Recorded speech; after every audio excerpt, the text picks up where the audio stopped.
大家好，我是小鹅。今天呢，买了一把新鲜的面条，分享一下超好吃的河南蒸卤面。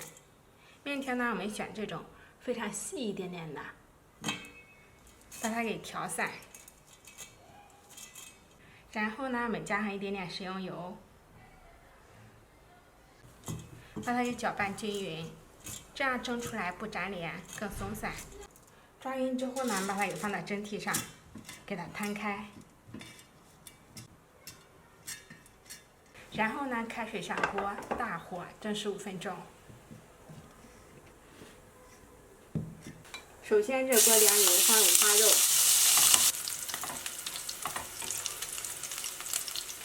炒出油之后，我们倒入花椒、八角、葱姜、蒜和辣椒，把它给再次炒出香味。再加一点点老抽、上色。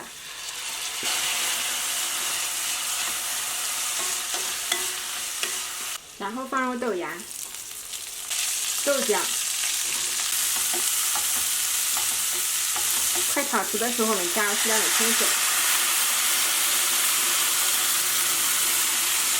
然后加入盐、胡椒粉、生抽，再加一点点老抽，调一下汤汁的颜色。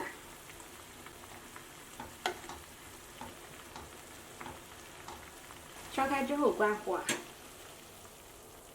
面条蒸熟之后，我们把它给趁热拨散，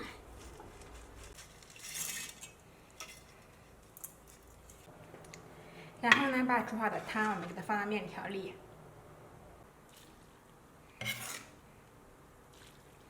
再把它给搅拌均匀。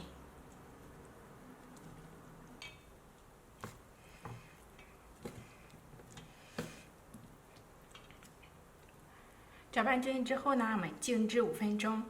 让面条充分的吸收一下汤汁，会更加的入味。5分钟之后呢，我们再次回笼，把它给摊平整。